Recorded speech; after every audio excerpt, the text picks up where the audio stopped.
പരിശുദ്ധ ദൈവമാതാവിനോടും ഈശോയോടും നന്ദി പറഞ്ഞുകൊണ്ട് ഞാൻ തുടങ്ങട്ടെ. എൻ്റെ പേര് ശില്പ, എൻ്റെ ഹസ്ബൻഡിൻ്റെ പേര് ജസ്റ്റിൻ. ഞങ്ങൾ കോതമംഗലത്തു നിന്നാണ് വരുന്നത്. ഞങ്ങൾ രണ്ടുപേരും ഡെൻറ്റിസ്റ്റാണ്. അപ്പോൾ ആദ്യമായിട്ട് ഞങ്ങൾ ഉടമ്പടി എടുത്തത് ഓഗസ്റ്റ് 2021 അന്ന് പ്രാർത്ഥനകളൊക്കെ ഞങ്ങൾ കൃത്യമായിട്ട് ചെയ്തു. പക്ഷേ എല്ലാ കാര്യങ്ങളും ഇതിൽ പറഞ്ഞിരിക്കുന്ന എല്ലാ കാര്യങ്ങളും പൂർണ്ണമായിട്ട് ഞങ്ങൾ അനുസരിച്ചിരുന്നില്ല. അതായത് കൃത്യമായിട്ട് 2 ആഴ്ച കൂടുമ്പോൾ കുമ്പസാരിക്കണം, അങ്ങനെ കാരുണ്യ പ്രവൃത്തികൾ, ഇതെല്ലാം ചെറുതായിട്ടൊക്കെ ഒന്ന് ഞങ്ങൾ ഉഴപ്പി. അങ്ങനെ ആ ഉടമ്പടിയുടെ ഒരു കാലാവധി തീർന്നു. പിന്നീട് ഞങ്ങൾ ഉടമ്പടി എടുക്കുന്നത് 2023 സെപ്റ്റംബറിലാണ്. അപ്പോൾ ഇത്തവണ ഉടമ്പടി എടുത്തപ്പോൾ ഞങ്ങൾ മനസ്സുകൊണ്ട് തന്നെ തീരുമാനം എടുത്തു, ഇപ്രാവശ്യം എല്ലാം കറക്റ്റായിട്ട് തന്നെ ഞങ്ങൾ പാലിക്കും, അതിനൊരു വിട്ടുവീഴ്ചയും ഉണ്ടാവത്തില്ല. അപ്പോൾ ആ ഒരു ഇതിലൂടെ ഞങ്ങളത് ഉടമ്പടി എടുത്തു. അപ്പോൾ അതിനകത്ത് വെച്ചിരുന്ന ഒരു നിയോഗം എന്ന് പറഞ്ഞാൽ, ഞങ്ങൾക്ക് വിദേശത്തേക്ക് പോകാനായിട്ട് ചെറിയൊരു ആഗ്രഹം ഉണ്ടായിരുന്നു. അപ്പോൾ ഞങ്ങൾ ഡെൻറ്റിസ്റ്റുകളായതുകൊണ്ട് തന്നെ UK ഡെൻ്റൽ തെറാപ്പിസ്റ്റ് ഒരു കോഴ്സുണ്ട്. അപ്പോൾ അത് നമുക്ക് ഇവിടുന്ന് ഓൺലൈനിൽ ചെയ്യാം. അപ്പോൾ ഞങ്ങൾ 2 പേരും ഈ കോഴ്സ് എടുത്തു. ഭാഗ്യവശാൽ 2023 മാർച്ച് ആയപ്പോൾ തന്നെ എനിക്ക് എൻ്റെ രജിസ്ട്രേഷൻ കിട്ടി. പക്ഷേ ഹസ്ബൻഡിൻ്റെ രജിസ്ട്രേഷൻ്റെ കാര്യത്തിൽ അവിടുന്ന് യാതൊരു അറിയിപ്പും ഉണ്ടായിരുന്നില്ല. അങ്ങനെ ഞങ്ങൾ വെയിറ്റ് ചെയ്തു. ഓഗസ്റ്റ് മാസം 2023 ആയപ്പോഴത്തേക്കും അവിടുന്ന് ഒരു മെയിൽ വന്നു, ഹസ്ബൻഡിൻ്റെ രജിസ്ട്രേഷൻ റിജക്റ്റഡ് ആയി, അപ്പോൾ ഇനി നിങ്ങളിത് പ്രൊസീഡ് ചെയ്യുന്നില്ല എന്നൊക്കെ പറഞ്ഞ് ഒരു മെയിൽ വന്നു. ഞങ്ങൾ ആകെപ്പോടെ ഷോക്കായിപ്പോയി. കാരണം ഒരാളുടെ രജിസ്ട്രേഷൻ മാത്രം കിട്ടിയത് കൊണ്ട് വലിയ കാര്യമൊന്നുമില്ല. കാരണം 2 പേർക്കും അവിടെ ജോലി ചെയ്യണമെന്നുണ്ടെങ്കിൽ 2 പേർക്കും രജിസ്ട്രേഷൻ വേണം. അപ്പോൾ ഞങ്ങൾ വിചാരിച്ചു ഉടമ്പടി പുതുക്കുമ്പോൾ ഈ ഒരു നിയോഗം അതിൽ വെക്കണം എന്ന്.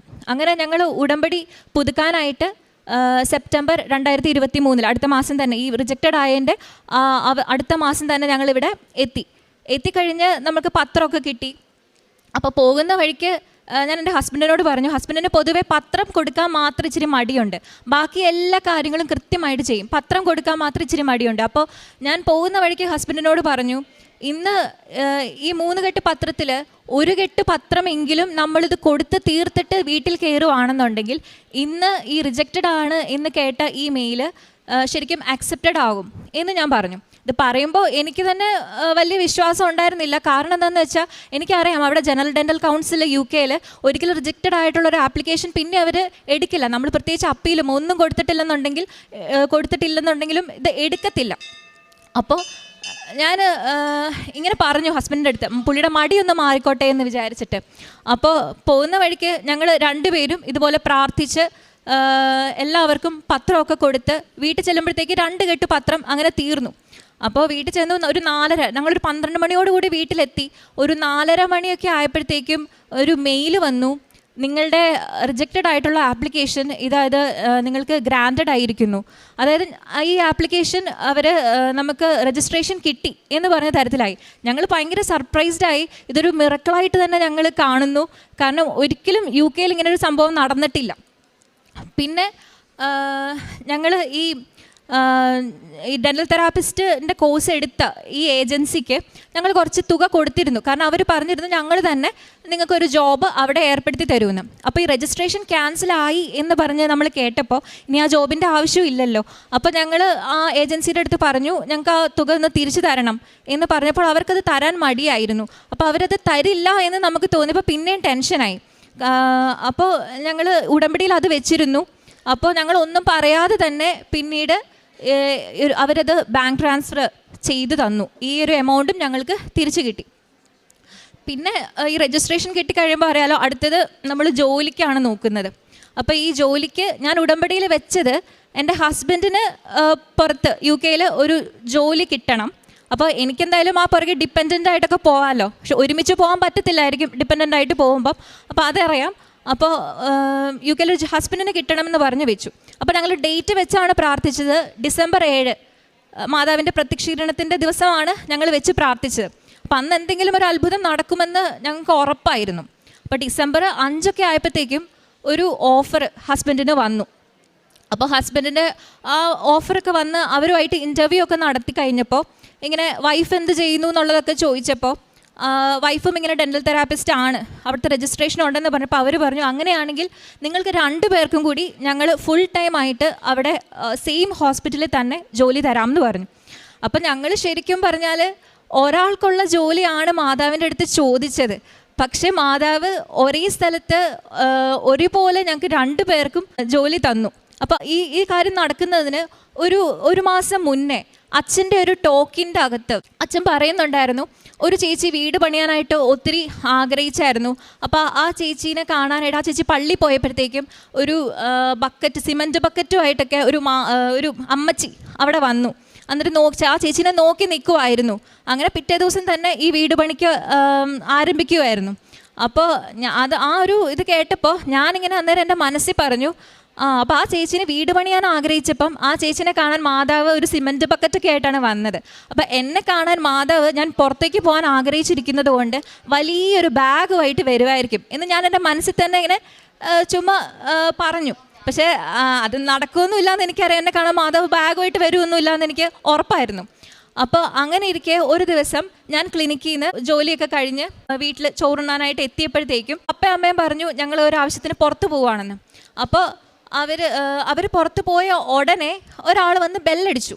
അപ്പോൾ സാധാരണഗതിയിൽ ഞാൻ ബെല്ലടിക്കുമ്പോൾ വീട്ടിൽ നിന്ന് പുറത്തേക്ക് വന്ന് തുറക്കാറില്ല, കാരണം പപ്പയും അമ്മയൊക്കെയാണ് തുറക്കാറ്. അപ്പോൾ ആരും ഇല്ലാത്തതിനെ തുടർന്ന് ഞാൻ അവിടെ വന്ന് തുറന്നു കഴിഞ്ഞപ്പോൾ ഒരു ചേച്ചി, ആ ചേച്ചി പറഞ്ഞു പുൽത്തൈലം വിൽക്കാൻ വേണ്ടി വന്നതാന്ന് പറഞ്ഞു. അപ്പോൾ എന്തോ ആ ചേച്ചിനെ കണ്ടപ്പോൾ തൊട്ട് എനിക്ക് ചുമ്മാ കരയാൻ തോന്നുക. അപ്പോൾ ഞാനിങ്ങനെ ആ ചേച്ചിയുടെ അടുത്ത് സംസാരിച്ചു. അപ്പോൾ ആ ചേച്ചിനോട് ചോദിച്ചു, മോളെ ഉടമ്പടി എടുത്തതാണോ എന്ന് ചോദിച്ചു. അപ്പം ഞാൻ പറഞ്ഞു ഉടമ്പടി എടുത്തതാണല്ലോ എന്ന് പറഞ്ഞു. പുതുക്കിയായിരുന്നോ എന്ന് ചോദിച്ചു. അപ്പം ഞാൻ പറഞ്ഞു പുതുക്കുകയും ചെയ്തു. എന്നിട്ട് എന്താ സാക്ഷ്യം പറയാത്തത് എന്ന് ചോദിച്ചു. അപ്പം ഞാൻ പറഞ്ഞു സാക്ഷ്യം പറഞ്ഞില്ല, ഇങ്ങനെ എല്ലാ കാര്യങ്ങളും കൂടെ നടന്നിട്ട് ഒരുമിച്ച് പറയാം എന്നാണ് ഞാൻ വിചാരിക്കുന്നത് എന്ന് പറഞ്ഞു. അപ്പോൾ ചേച്ചി പറഞ്ഞു അങ്ങനെയല്ല, നടന്നത് പറ, അപ്പോൾ ബാക്കിയുള്ള കാര്യങ്ങളൊക്കെ വഴിയേ നടക്കും എന്ന് പറഞ്ഞു. അപ്പോൾ ഇതൊക്കെ കഴിഞ്ഞ് ചേച്ചി ഇതൊക്കെ പറഞ്ഞ് കുറച്ച് സംസാരിച്ചിട്ടൊക്കെ പോയി. പിന്നെ ഞാൻ ഈ ചേച്ചി വന്ന കാര്യം ഞാൻ ഹസ്ബൻഡിനെ ഇങ്ങനെ വിളിച്ച് പറയാം. സാധാരണ നടക്കുന്ന കാര്യങ്ങളൊക്കെ ഞാനിങ്ങനെ ഹസ്ബൻഡിനെ ഇടയ്ക്കിടയ്ക്ക് വിളിച്ച് പറയും. അപ്പോൾ ആ കൂട്ടത്തിൽ ഇങ്ങനെ പറയുകയാണ്, ഒരു ചേച്ചി വന്നായിരുന്നു ഇങ്ങനെ പുൽത്തൈലമൊക്കെ വിൽക്കാൻ വേണ്ടിയിട്ട്. ആ ചേച്ചി ഒരു വലിയ ബാഗൊക്കെ ആയിട്ടാണ് വന്നേന്ന് പറഞ്ഞു. അപ്പം ഞാൻ തന്നെ അന്നേരമാണ് ശ്രദ്ധിക്കുന്നത്, ഞാൻ തന്നെ പറയുകയാണ് ഒരു വലിയ ബാഗുമായിട്ടാണ് വന്നതെന്ന്. അപ്പോഴാണ് ഞാൻ അറിയുന്നത് 2 ദിവസം മുന്നേ ഞാനിങ്ങനെ പറയുമായിരുന്നു മാതാവ് എന്നെ കാണാൻ വലിയ ബാഗുമായിട്ട് വരുമെന്ന്. അപ്പോഴാണ് എനിക്ക് മനസ്സിലായത് ജോലി ഉടനെ കിട്ടും, കാരണം വലിയ ബാഗുമായിട്ട് മാതാവ് വന്നിട്ടുണ്ട്. അപ്പോൾ അത് ഞാൻ പൂർണ്ണമായിട്ടും വിശ്വസിച്ചു. അതിനിപ്പുറമാണ് ഞങ്ങൾക്കിങ്ങനെ 2 പേർക്കും കൂടി ഒരു ജോബ് ഓഫർ ഇപ്പം വന്നേക്കുന്നത്. അത് മിനിഞ്ഞാന്നാണ് വന്നത്. ഞങ്ങൾ ഇന്ന് ഇവിടെ നിന്ന് തന്നെ അത് അക്സെപ്റ്റ് ചെയ്യണമെന്ന്, മാതാവിൻ്റെ സന്നിധിയിൽ തന്നെ അക്സെപ്റ്റ് ചെയ്യണമെന്ന് വിചാരിക്കുന്നു. പിന്നെ അതുപോലെ തന്നെ അടുത്ത കാര്യം, ഞങ്ങളുടെ കുഞ്ഞിന് ജനിച്ചപ്പോൾ തന്നെ കോളിക്കായിരുന്നു, അതായത് കുറച്ച് ദഹന പ്രശ്നങ്ങളൊക്കെ ഉണ്ടായിരുന്നു. അപ്പോൾ അവൻ പാല് കുടിച്ചാൽ അത് ഛർദ്ദിക്കും, എന്തെങ്കിലും ഭക്ഷണം കൊടുത്താലും അത് ഛർദ്ദിക്കും. അപ്പോൾ ഞങ്ങൾക്ക് ആകെ ഒരു ബുദ്ധിമുട്ടായിരുന്നു. അതുപോലെ തന്നെ ഒരു 2 വയസ്സിന് ശേഷം ഇവന് ചെറിയൊരു അലർജി രോഗം തുടങ്ങി. അതായത് ഫുഡ് അലർജി എന്തോ ആണ്, പക്ഷെ അത് എന്ത് ഫുഡ് ഐറ്റം ആണെന്ന് നമുക്കത് മനസ്സിലാക്കാൻ പറ്റുന്നില്ല. അപ്പോൾ കാലിൽ മാത്രമേ ഉള്ളൂ അതിങ്ങനെ ചൊറിഞ്ഞ് തടിച്ചു വരും എന്തെങ്കിലും ഫുഡ് കഴിച്ച് കഴിയുമ്പോൾ തന്നെ. അപ്പോൾ ഞങ്ങൾ ചോക്ലേറ്റ്സ് നിർത്തി നോക്കി, പാല് നിർത്തി നോക്കി, അങ്ങനെ പല കാര്യങ്ങളും, മുട്ട നിർത്തി നോക്കി, പക്ഷെ എന്താണെന്ന് മനസ്സിലാവുന്നില്ല. അങ്ങനെ ഇരുന്നപ്പോൾ ഞങ്ങൾ ആദ്യം ഒരു അലോപ്പതി, നമ്മൾ സാധാരണ ചെയ്യുന്ന പോലെ തന്നെ അലോപ്പതി ഡോക്ടറിനെ കാണാൻ പോയി. മരുന്ന് തന്നു, 2 കോഴ്സ് എടുത്തു. ട്രീറ്റ്മെൻറ്റ് എടുക്കുമ്പോഴത്തേക്കും ഇത് കുറയും, പക്ഷെ ട്രീറ്റ്മെൻറ്റ് എപ്പോഴാണോ തീരുന്നത് അപ്പം തന്നെ ഇത് പിന്നെയും തുടങ്ങും. അപ്പോൾ പിന്നെ ഞങ്ങൾ അടുത്തത് ഹോമിയോപ്പതിയിലേക്ക് പോയി. അപ്പോൾ എല്ലാവരും പറഞ്ഞു അവിടെ നല്ല ക്യൂർ ആയിരിക്കുമെന്ന്. അങ്ങനെ ചെന്നു, 2 ഡോസ് മരുന്ന് നമ്മൾ അവിടെ കഴിച്ചു. എന്നിട്ടും മരുന്ന് കഴിയുമ്പോഴത്തേക്കും ഇത് പിന്നെയും തുടങ്ങും. അപ്പം ഞാൻ വിചാരിച്ചു ഇനി മരുന്നിനെ നോക്കി നിന്നിട്ടൊന്നും കാര്യമില്ല. അങ്ങനെ മാതാവിൻ്റെ തൈലം പുരട്ടി ഞാൻ പ്രാർത്ഥിക്കാൻ തുടങ്ങി. അങ്ങനെ പ്രാർത്ഥിച്ചു. ഇപ്പോൾ അവൻ്റെ കാലിൽ അങ്ങനെ ഒരു ചെറിയ പാടുണ്ടെന്നല്ലാണ്ട് മാത്രമല്ല, അതിന് കാരണം അതിന് ഞാൻ പുറകെ അത് തേക്കുമ്പോൾ, തൈലം പൂശി പ്രാർത്ഥിക്കുമ്പോൾ അത് പൂർണ്ണമായിട്ടും മാറും. ഇപ്പോൾ ഒരു പാട് മാത്രമേ ഉള്ളൂ, ചൊറിച്ചിലോ ചുമന്ന നിറമോ ഒന്നുമില്ല. അപ്പോൾ അതും പിന്നെ ഈ പറഞ്ഞ പോലെ ദഹന പ്രശ്നങ്ങൾ, ഞാൻ അവന് ഭക്ഷണം കൊടുക്കുമ്പോൾ മാതാവിൻ്റെ ഉപ്പിട്ടിട്ട് എല്ലാ ദിവസവും കൃത്യമായിട്ട് മാതാവിൻ്റെ ഉപ്പ് ഭക്ഷണത്തിൽ കലർത്തിയിട്ട് കൊടുക്കാൻ തുടങ്ങി. അങ്ങനെ അതും മാറിക്കിട്ടി. പിന്നെ എൻ്റെ പേരൻസിന് ശരിക്കും പറഞ്ഞാൽ നല്ല രീതിയിൽ നടുവേദനയും ഷുഗറും ഒക്കെ ഉണ്ടായിരുന്നു. 400-ന് മേളിലൊക്കെ ആയിരുന്നു എൻ്റെ പപ്പയുടെ ഷുഗർ. അപ്പോൾ പപ്പ എന്ത് ചെയ്താലും മരുന്ന് കഴിക്കത്തില്ല, നമ്മൾ എത്ര പറഞ്ഞാലും അതിൻ്റെ ഒന്നും ആവശ്യമില്ല എന്ന് പറഞ്ഞിട്ട് ഇങ്ങനെ നടക്കും. അപ്പോൾ ഞങ്ങൾ ഉടമ്പടി എടുത്തു. അതിനുശേഷം പപ്പ മരുന്ന് കഴിക്കാനെങ്കിലും ഒരു ഇത് കാണിച്ചു. അപ്പോൾ അത് കാണിച്ചതോടെ ഇപ്പോൾ ഷുഗർ കൺട്രോൾഡ് ആണ്. അപ്പോൾ ഞങ്ങൾ ഓക്കെയാണ്, ഞങ്ങൾ ഹാപ്പിയാണ് പപ്പയുടെ കാര്യത്തിൽ. പിന്നെ ഞങ്ങൾ 2021 ഉടമ്പടി എടുത്തു എന്ന് പറഞ്ഞല്ലോ. അത് എടുക്കാനുണ്ടായ കാരണം എന്ന് വെച്ചാൽ എൻ്റെ ഒരു സുഹൃത്തിന് ഒരു 6 വർഷമായിട്ട് കല്യാണം ആലോചിക്കുമായിരുന്നു. അപ്പോൾ ഒരു ഹിന്ദു കുട്ടിയാണ്, 6 വർഷമായിട്ട് കല്യാണം ആലോചിച്ചിട്ട് ഇപ്പം ആ ഒരു സമയത്ത് 2021 ഒരു 31 വയസ്സായിരുന്നു. അപ്പോൾ കല്യാണം നടക്കാത്തതുകൊണ്ട് വീട്ടുകാരും കുട്ടിയും ഒക്കെ ഭയങ്കര വിഷമത്തിലായിരുന്നു. അപ്പോൾ എന്നെ ഇങ്ങനെ വിളിച്ചിട്ട് ഇങ്ങനെ സംസാരിക്കും. അപ്പം ഞാൻ ആദ്യമൊക്കെ പറഞ്ഞു നന്നായിട്ട് പ്രാർത്ഥിച്ചാൽ മതി, എല്ലാം നടക്കും എന്നൊക്കെ പറഞ്ഞു. പിന്നീട് ഇതൊന്നും കല്യാണമൊന്നും ആവാതിരുന്നപ്പോൾ എനിക്ക് തന്നെ തോന്നി, അവരുടെ വിഷമം കണ്ടപ്പോൾ എനിക്ക് തന്നെ തോന്നി ഞാനൊരു ഉടമ്പടി എടുക്കാം, അപ്പോൾ എല്ലാം നടക്കും എന്ന് വിചാരിച്ചു. അങ്ങനെ ഞാനൊരു ഉടമ്പടി എടുത്തു. പക്ഷേ 2021 ഉടമ്പടി ഞാൻ ചെറുതായിട്ട് ഉഴപ്പിയെന്ന് പറഞ്ഞല്ലോ. അതുകൊണ്ട് തന്നെ അത് ഒരു കല്യാണം അന്ന് ഉറച്ചായിരുന്നു ഉടമ്പടി എടുത്തപ്പോൾ തന്നെ. പക്ഷേ ആ കല്യാണം മുടങ്ങിപ്പോയി എന്ന് പറഞ്ഞ് എന്നെ തിരിച്ചു വിളിച്ച് പറഞ്ഞപ്പോൾ എനിക്ക് ഭയങ്കര വിഷമമായി. ഇനി ഞാനെങ്ങാനും ഉഴപ്പിയത് കൊണ്ടാണോ ഈ കല്യാണം, ഉറപ്പിച്ച് വെച്ചിരുന്ന കല്യാണം എൻഗേജ്മെൻറ്റ് വരെ എത്തിയായിരുന്നു, അതുവരെ മുടങ്ങിപ്പോയെന്ന് ഓർത്തിട്ട് എനിക്ക് ഉള്ളിൽ ഭയങ്കര വിഷമമായി. അപ്പം ഞാൻ വിചാരിച്ചു അടുത്ത പ്രാവശ്യം ഈ 2023 ഈ എടുക്കുന്ന ഉടമ്പടി കൃത്യമായിരിക്കും എന്ന്. അങ്ങനെ കൃത്യമായിട്ട് ഉടമ്പടി പാലിച്ചതിൻ്റെ ഭാഗമായി ഉടമ്പടി എടുത്തതിൻ്റെ കൃത്യം 1 മാസത്തിന് ശേഷം ആ കുട്ടിയുടെ വിവാഹവും നടന്നു. പറ്റിയൊരു പയ്യനെ തന്നെ മാതാവ് കുട്ടിക്കായി കണ്ടെത്തി കൊടുത്തു. പിന്നെ ഞങ്ങൾക്ക് 2 പേർക്കും ഹെയർ ഫോളിൻ്റെ പ്രശ്നം ഉണ്ടായിരുന്നു. ഈ ടെൻഷൻ്റെ കാര്യങ്ങളൊക്കെ ആയിട്ട് ഹെയർ ഫോളിൻ്റെ പ്രശ്നം ഉണ്ടായിരുന്നു. അപ്പം ഞങ്ങൾ മാതാവിനോട് പ്രാർത്ഥിച്ചു, അതൊന്ന് കുറച്ച് തരണേ മാതാവേന്ന്. അതും ഇപ്പോൾ മാറി കിട്ടിയിട്ടുണ്ട്, 2 പേർക്കും മാറി കിട്ടിയിട്ടുണ്ട്. പിന്നെ ഉടമ്പടി എടുത്തതിലൂടെ എനിക്ക് എന്ത് മാറ്റങ്ങൾ വന്നു എന്ന് ചോദിച്ചാൽ, ഞാനിങ്ങനെ കൃത്യമായിട്ട് കുമ്പസാരിക്കുന്ന ഒരാളല്ലായിരുന്നു. വർഷത്തിൽ ചിലപ്പോൾ ഒരു 3 പ്രാവശ്യമൊക്കെ കുമ്പസാരിക്കും. ഇപ്പോൾ ഉടമ്പടി എടുത്തതിന് ശേഷം എല്ലാ 2 ആഴ്ച കൂടുമ്പോഴും കൃത്യമായിട്ട് ഞാൻ കുമ്പസാരിക്കും. അതുപോലെ തന്നെ ബൈബിള് നമുക്ക് എന്തെങ്കിലും ഒരു പ്രശ്നം വരുമ്പോഴൊക്കെ, ഒരു ടെൻഷൻ വരുമ്പോഴൊക്കെയാണ് ഞാൻ ബൈബിൾ വായിച്ചുകൊണ്ടിരുന്നത്. അതിപ്പോൾ എല്ലാ ദിവസവും കൃത്യമായിട്ട് ഒരു അരമണിക്കൂറിന് മേളിൽ ഞാനത് വായിക്കാനായിട്ട് നോക്കും. പിന്നെ എനിക്ക് വന്ന വ്യത്യാസം എന്ന് പറഞ്ഞാൽ, ഞാനൊരു ഡെൻറ്റിസ്റ്റ് ആണെന്ന് പറഞ്ഞല്ലോ. അപ്പോൾ ആദ്യമൊക്കെ നമ്മുടെ ക്ലിനിക്കിൽ ഇതുപോലെ പേഷ്യൻസ് വരുമ്പോൾ എത്രയും പെട്ടെന്ന് ഓരോ പേഷ്യൻസിനെ തീർക്കണം, അവിടെ തിരക്ക് പെട്ടെന്ന് മാറ്റണം എന്നുള്ളൊരു ചിന്തയായിരുന്നു എനിക്ക്. അപ്പോൾ ഇപ്പം ഞാൻ പ്രത്യേകിച്ച് ഒരു ഡെൻ്റൽ സർജിക്കൽ, ഒരു എക്സ്ട്രാക്ഷനോ അങ്ങനെ എന്തെങ്കിലും ഒരു പ്രൊസീജിയർ വരുമ്പോൾ ഞാൻ ആദ്യം പേഷ്യൻറ്റിന് ഈ ഇഞ്ചക്ഷൻ കൊടുത്ത് മരവിപ്പിക്കാൻ ഇരുത്തുമല്ലോ, ആ ഒരു സമയത്ത് ഞാൻ എല്ലാ പേഷ്യൻറ്റിനു വേണ്ടിയിട്ടും ഒരു വിശ്വാസ പ്രമാണവും ഒരു 7 സ്വർഗസ്ഥനായും 7 നന്മ നിറഞ്ഞ മറിയും കൃത്യമായിട്ട് ചൊല്ലിയിരിക്കും. അപ്പോൾ അത് ചൊല്ലിയിട്ട് ഇങ്ങനെ ഒരു എക്സ്ട്രാക്ഷൻ ചെയ്യുമ്പോഴത്തേക്കും, ഇങ്ങനെ ഒരു പല്ല് എടുക്കുമ്പോഴത്തേക്കും നമുക്ക് പേഷ്യൻറ്റിൻ്റെ മുഖത്ത് നോക്കുമ്പോൾ തന്നെ നമുക്കൊരു വ്യത്യാസം കാണാം. നമ്മൾ യേശുവിൻ്റെ നാമത്തിലാണല്ലോ ഇപ്പോൾ ആ ഒരു പ്രൊസീജിയർ ചെയ്തത്. അപ്പോൾ അങ്ങനെ ഒരു വിശ്വാസം അങ്ങനെ ഒരു വ്യത്യാസം എൻ്റെ പ്രൊഫഷണൽ ലൈഫിലും എനിക്ക് കൊണ്ടുവരാൻ പറ്റി.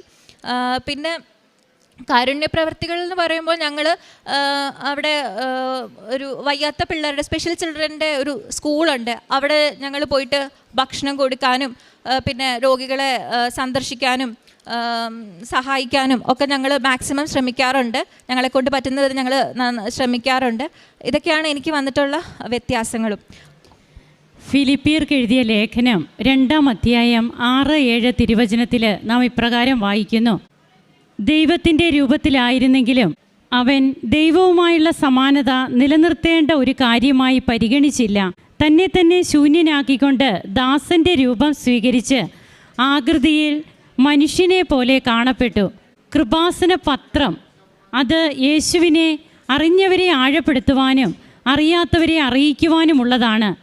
നാം അത് കൊടുക്കുമ്പോൾ ഒരു സ്റ്റാറ്റസ് ഡീപ്രൊമോഷനാണ്. നാം പലതരത്തിലുള്ള സോഷ്യൽ ലൈഫിലൊക്കെ പലതരത്തിലുള്ള സ്റ്റാറ്റസ് കീപ്പപ്പ് ചെയ്യുന്ന വ്യക്തികളാകാം. എന്നാൽ ഈ കൃപാസന പത്രം കൊടുക്കുമ്പോൾ നാം അതൊന്നും നമ്മുടെ ഞാൻ ഇങ്ങനെയുള്ള ഒരാളാണല്ലോ, ഞാനിതെങ്ങനെ ഈ പത്രമൊക്കെ കൊടുക്കും, ആ ഒരു ചിന്ത നമുക്കുണ്ടാകാം. എന്നാൽ നാം അവിടെ നിന്ന് തന്നെ ശൂന്യനാക്കി നമുക്ക് വേണ്ടി കുരിശുമരണത്തോളം തന്നെ താഴ്ത്തിയ ആ ഈശോയുമായിട്ട് താതാത്മ്യപ്പെട്ടുകൊണ്ട് നാം ഈ കൃപാസന പത്രം ആ ഒരു മാനസികമായിട്ട് നാം അങ്ങനെയൊന്ന് ഒരുങ്ങി നാം കൊടുക്കണം. അങ്ങനെ കൊടുക്കുമ്പോൾ ഇപ്പോൾ UK റിജക്റ്റ് ചെയ്തിരുന്ന ഇവരുടെ ആപ്ലിക്കേഷനാണ്, റിജക്റ്റായി പോയ രജിസ്ട്രേഷൻ ആപ്ലിക്കേഷൻ. അത് പിന്നീട് എങ്ങനെയാണ് ഉടമ്പടി പുതുക്കിയിട്ട് പോകുമ്പോൾ ഒരു ബണ്ടിൽ പേപ്പറിന് പകരം 2 ബണ്ടിൽ പേപ്പറും അന്ന് തന്നെ ആ കുറച്ച് സമയങ്ങൾക്കുള്ളിൽ ഇവർ മറ്റുള്ളവർക്ക് പ്രാർത്ഥനയോടെ കൊടുത്തു തീർക്കുന്നു. അപ്പോൾ മനസ്സിൽ പറഞ്ഞിട്ടാണ് കൊടുക്കുന്നത്, ഞങ്ങൾ ഇത് ചെയ്ത് ഞങ്ങൾ വീട്ടിൽ ചെല്ലുമ്പോൾ ആ റിജക്ഷൻ ആയിരിക്കുന്ന ഞങ്ങളുടെ ആപ്ലിക്കേഷൻ ഞങ്ങൾക്ക് അത് ക്ലിയർ ആകണം. അതുപോലെ തന്നെ ഇവർക്ക് ലഭിച്ചു എന്നുള്ളതാണ് നാം കേട്ടത്. അങ്ങനെ പിന്നീട് ഇവരുടെ പ്രോസസ്സിങ്ങും അതുപോലെ എങ്ങനെയാണ് പിന്നീട് പരിശുദ്ധ അമ്മയുടെ മധ്യസ്ഥതയിൽ ഒരാൾക്ക് വേണ്ടിയിട്ട് ജോബ് ചോദിക്കുമ്പോൾ അമ്മ 2 പേർക്കും കൂടിയുള്ള ജോബാക്കിയൊക്കെ അതിവർക്ക് ലഭിക്കുന്നത്, അതുപോലെ തങ്ങളുടെ കുടുംബത്തിൽ തങ്ങളുടെ പേരൻസിനും തങ്ങൾക്കുമൊക്കെ കിട്ടിയിട്ടുള്ള രോഗസൗഖ്യം, കുഞ്ഞിൻ്റെ രോഗസൗഖ്യം, കരിയറിൽ തന്നെ പ്രൊഫഷനായിട്ട് ഡെന്റിസ്റ്റാണ്. അപ്പോൾ ആ ഒരു പ്രൊഫഷനിൽ തന്നെ എങ്ങനെയാണ് ഈശോയെ ചേർത്തുകൊണ്ട് തങ്ങളുടെ പ്രൊഫഷനിൽ ഈ ഒരു ഉടമ്പടി എങ്ങനെയാണ് പ്രൊഫഷനിലും കൂടി ഉൾപ്പെടുത്തിക്കൊണ്ട് മറ്റുള്ള മനുഷ്യർക്ക് വേണ്ടിയിട്ട് സേവനം ചെയ്യുവാനായിട്ട് തങ്ങൾക്ക് സാധിക്കുന്നത്, അതൊക്കെയാണ് ഈ മകൾ ഇവിടെ പറഞ്ഞത്. അങ്ങനെ ചെയ്യുമ്പോൾ ആ സർജറിക്ക് വിധേയരാകുന്ന വ്യക്തികൾക്ക് തന്നെ ഒരു സമാധാനമാണ്. അവർക്ക് വളരെ സന്തോഷത്തോടും സമാധാനത്തോടും കൂടി തങ്ങളുടെ ഹോസ്പിറ്റൽ വിട്ടുപോകുവാൻ സാധിക്കുന്നതായിട്ട് മനസ്സിലാകുന്നു. അവർക്ക് വേണ്ടി പ്രാർത്ഥിക്കുന്നു പ്രത്യേകം. എത്ര സമയമില്ലെങ്കിലും തൻ്റെ പേഷ്യൻസിനെ പെട്ടെന്ന് പറഞ്ഞു വിടണമെന്നുള്ള ഒരു ചിന്തയായിരുന്നു മുൻപുണ്ടായിരുന്നതെങ്കിൽ ഇന്ന് ആ പേഷ്യൻസിനെ ഈശോയോട് ചേർത്ത് വെച്ചുകൊണ്ട് അമ്മയുടെ മധ്യസ്ഥതയിൽ അവർക്ക് വേണ്ടി പ്രാർത്ഥിക്കുമ്പോൾ തങ്ങൾ ചെയ്യുന്നതെല്ലാം ഒരു കൃപയായി മാറുന്നു. തങ്ങളുടെ പ്രൊഫഷൻ പോലും ഒരു കൃപയാക്കി മാറ്റുവാനുള്ള ഒരു മനസ്സും ചിന്തയുമൊക്കെ തങ്ങൾക്ക് അങ്ങനെ വിശുദ്ധീകരിക്കുവാനായിട്ട് ഉടമ്പടി വഴി സാധിച്ചു എന്നുള്ളതാണ് നാം കേട്ടത്. കാരുണ്യ പ്രവർത്തികളും പ്രേക്ഷിത പ്രവർത്തനവുമൊക്കെ വഴിയായി ജീവിതത്തിൽ കൃപകൾ നേടി ഇവിടെ വന്നു നിന്ന് സാക്ഷ്യം പറയുകയാണ് ഈ കുടുംബം. നമുക്കും കരങ്ങളടിച്ച് ഈശോയ്ക്കും അമ്മയ്ക്കും നന്ദി പറയാം, ദൈവത്തെ ആരാധിക്കാം. ഈശോയെ നന്ദി, ഈശോയെ സ്തുതി, ഈശോയെ ആരാധന.